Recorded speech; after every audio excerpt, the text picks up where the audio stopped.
குரு பிரம்மா குரு விஷ்ணு குரு தேவோ மகேஸ்வரக குரு சாட்சாத் பரபிரமம் தஸ்மை ஸ்ரீ குருவே நமக.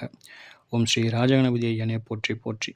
ஓம் ஸ்ரீ லோபாமுத்திரை சமேத ஸ்ரீ அகத்தியர் ஐயா போற்றி போற்றி. குரு அருள் ஆஸ்ட்ரோ முத்து உங்களோடு. இன்றைய பதிவில் பாவக காரகத்துவங்கள் என்கின்ற வரிசையில் 4ஆம் பாவகத்தின் காரகத்துவங்களும் அதன் விளக்கங்களையும் இந்த பதிவில் காணவிருக்கின்றோம். கேந்திரங்களில் இந்த பாவகம் அப்படிங்கிறது கேந்திரங்கள் அப்படின்னு பிரிக்கின்ற பொழுது சதுர்த்த கேந்திர ஸ்தானமாகவும் சுகஸ்தானமாகவும் தாயார் ஸ்தானமாகவும் இது சிறப்புடைய ஸ்தானமாக விளங்குகின்றது. ஆக சுகஸ்தானம் தாயார் ஸ்தானம் அப்படின்ற ஒரு ஹெட்டிங் போட்டுங்க. கீழே சொல்லுகின்ற அனைத்து விஷயங்களையும் ஒரு நோட்டில் எழுதி வச்சுக்கிங்க. முதல்ல சுகஸ்தானத்தின் முதல் காரகத்துவமாக உயிர் காரகத்துவத்தை பார்ப்போம். உயிர் காரகத்துவத்தில் இந்த பாவகம் சுட்டி காட்டக்கூடிய உயிர் காரகம் அப்படின்னு பார்த்தோம் அப்படின்னாக்கா தாயார், அதாவது அம்மா அப்படிங்கிறத எழுதிங்க.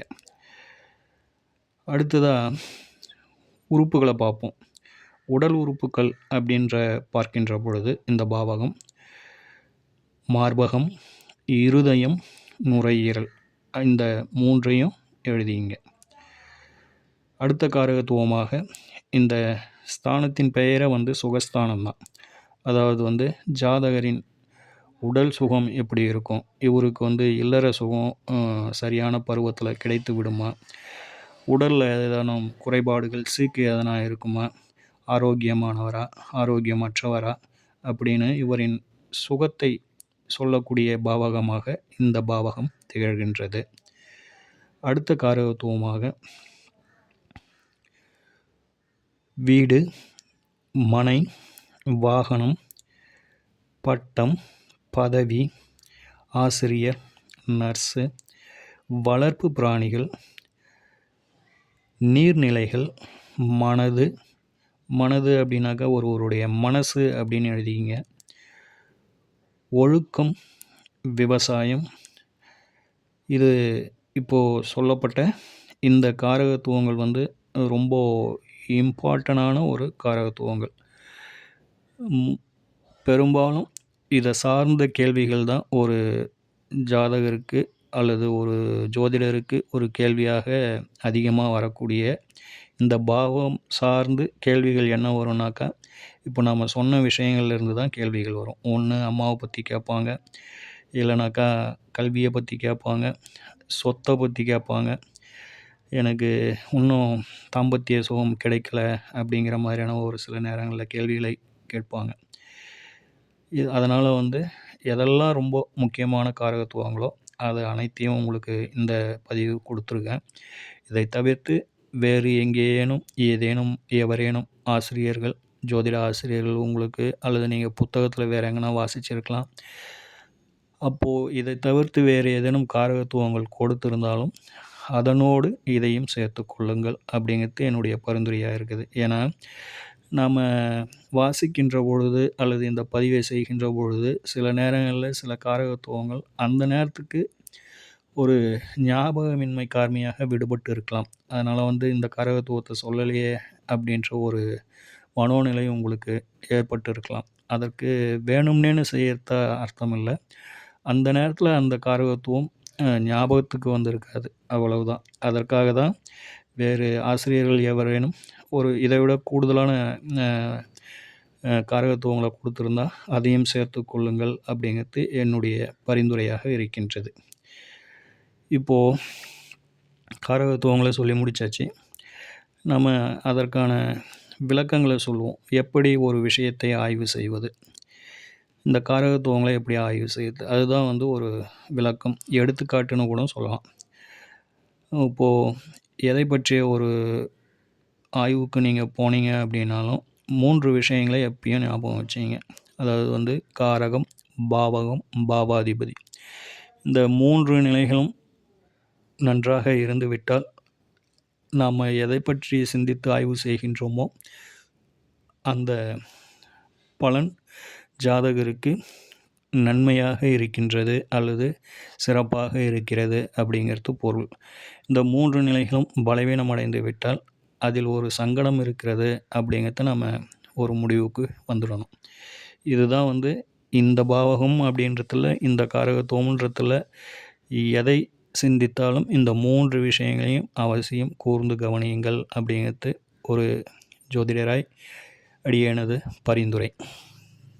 இப்போது இந்த 4ஆம் பாவகத்தில் கொடுக்கப்பட்ட உயிர் காரகத்துவத்தில் முக்கியமானதாக கருதப்படும் ஒரு ஜாதகத்தில் ஒரு ஜாதகரின் தாயாரை பற்றிய ஆய்வை நம்ம பார்க்க போகிறோம். அதாவது ஒரு ஜாதகரின் தாயார் ஆயுளோடு இருப்பாங்களா, ஆரோக்கியமாக இருப்பாங்களா, இந்த 2 விஷயங்கள் பற்றிய விஷயங்கள் தான் பொதுவாக நாம் சிந்திக்கிற விஷயமாக இருக்கும். மற்ற விஷயங்களில் அதிகமாக நம்மளை கேட்க மாட்டாங்க. ஸோ ஒரு ஜாதகத்தின் தாயாரை பற்றி சிந்திக்கின்ற பொழுது முதல்ல பார்க்க வேண்டிய விஷயம் என்ன அப்படின்னாக்கா, அந்த ஜாதகம் அப்படிங்கிற அந்த ஜாதகர் அல்லது ஜாதகி பகலில் பிறந்துள்ளாரா, இரவில் பிறந்துள்ளாரான்றத முதல்ல பார்த்துடுங்க. டைமை பார்த்தீங்கன்னா அது நம்மளுக்கு தெரியும். அப்படி இரவில் பிறந்து இருந்தால் அந்த குழந்தை நைட்டில் பார்ன் ஆகியிருக்கிற குழந்தையாக இருந்தது அப்படின்னாக்கா, அதன் காரக கிரகமாக சந்திர பகவான் வருகின்றார். பகலில் பிறந்த குழந்தையாக இருந்தால் அந்த 4ஆம் பாவகத்தின் தாயாருக்குண்டான காரக கிரகமாக சுக்கிர பகவான் வருகின்றார். இந்த 2 நிலையும் நீங்கள் அவசியம் பார்த்தீங்கன்னா தான் அதனுடைய சிறப்பான ஒரு பலனை நம்ம எடுக்க முடியும். அதனால் இந்த வித்தியாசத்தை நீங்கள் எழுதி வச்சிங்க. எழுதி வச்சு நீங்கள் இதை ஃபாலோ பண்ணி பாருங்கள். ஆய்வு செய்கின்ற பொழுது இதனுடைய சிறப்புத்தன்மையை நீங்கள் உணருவீர்கள் அப்படிங்கிறது என்னுடைய பரிந்துரை.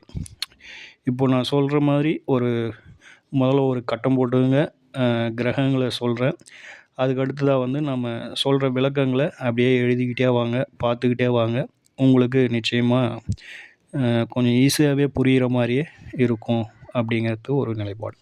இப்போ ஒரு கட்டம் போட்டுக்கிட்டிங்களா? கட்டம் போட்டுக்குங்க.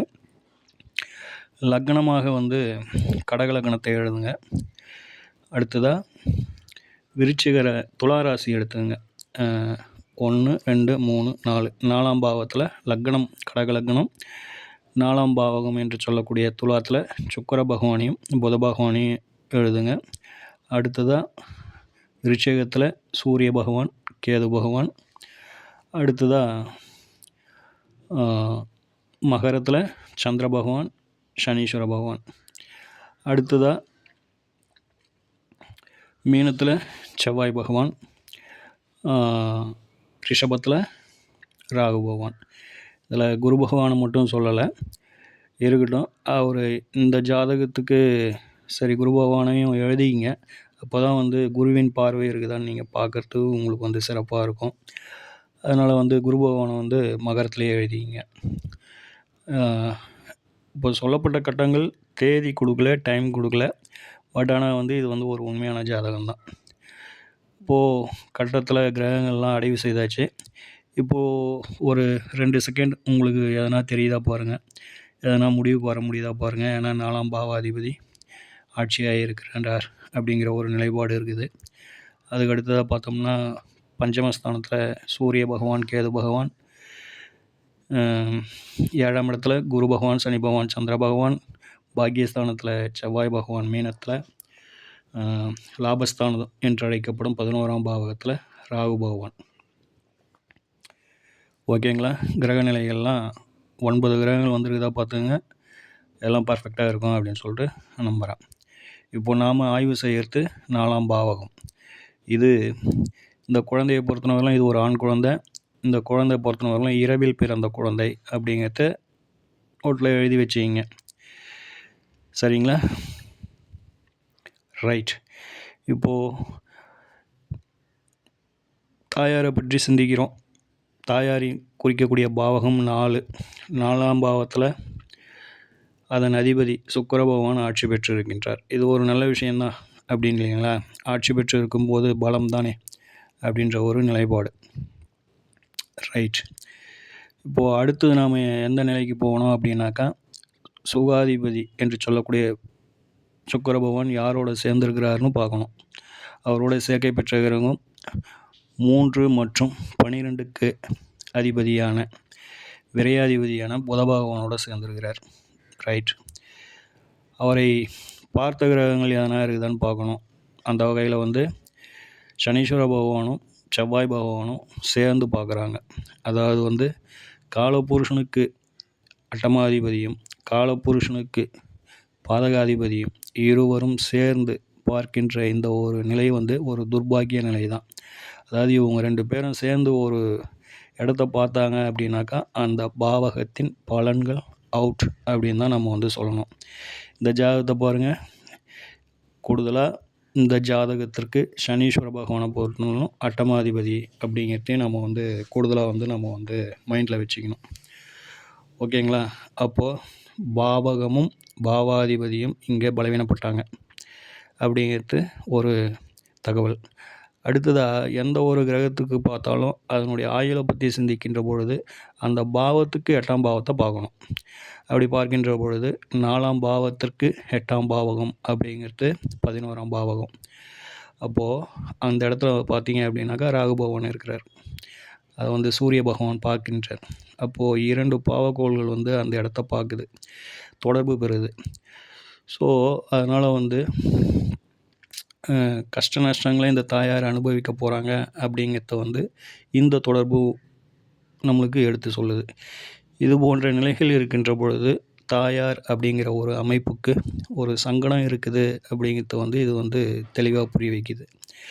இப்போது பாவாதிபதி பாவகத்தை பார்த்துட்டோம். இப்போது காரகரை பார்க்கணும். காரகரை பொறுத்தவரையிலும் இந்த இடத்துல பார்த்தோம் அப்படின்னாக்கா ஒரு நீச்ச கிரகத்தோடு சேர்ந்துருக்கிறாரு, சனீஸ்வர பகவானோட சேர்ந்துருக்கிறாரு, சனீஸ்வர பகவானின் வீட்டில் இருக்கிறாரு.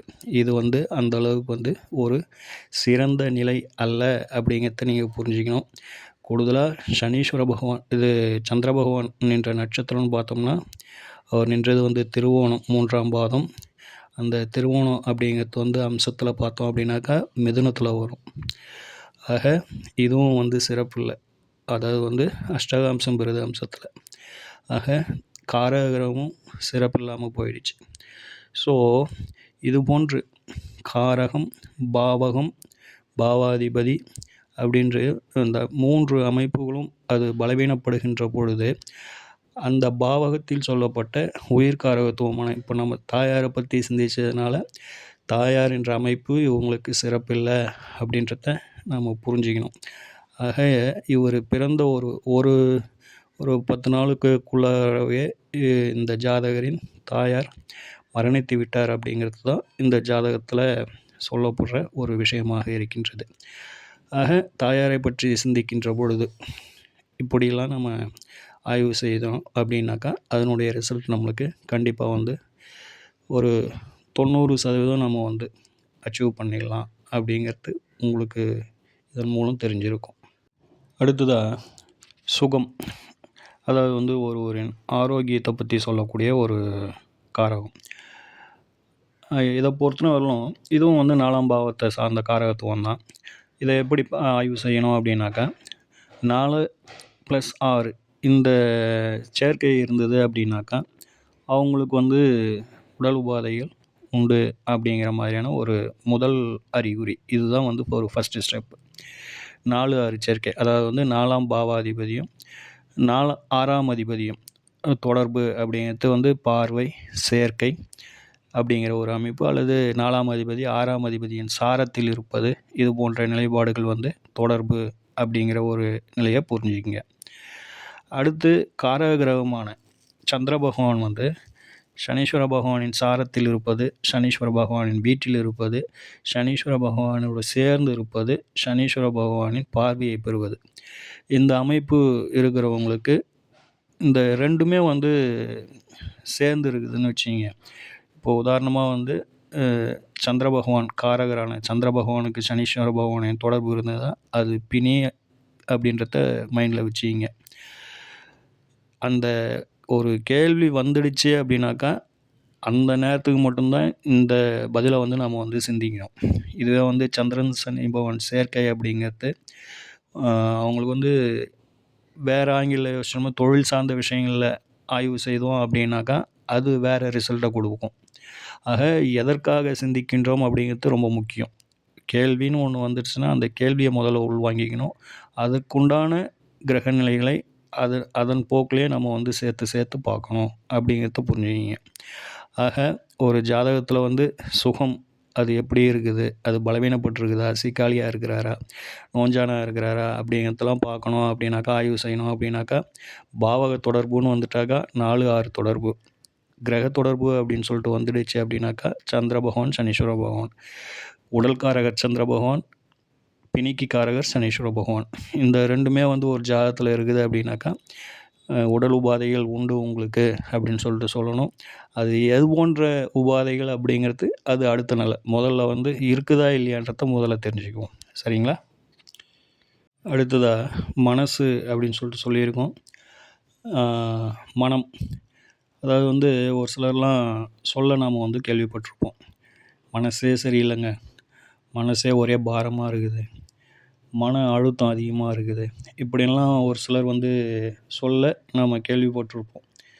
அதற்கான காரணம் அப்படின்னாக்கா சந்திர பகவானுடைய நிலைப்பாடு தான் அதுக்கு வந்து நம்மளுக்கு வந்து ரிசல்ட்டை கொடுக்குது.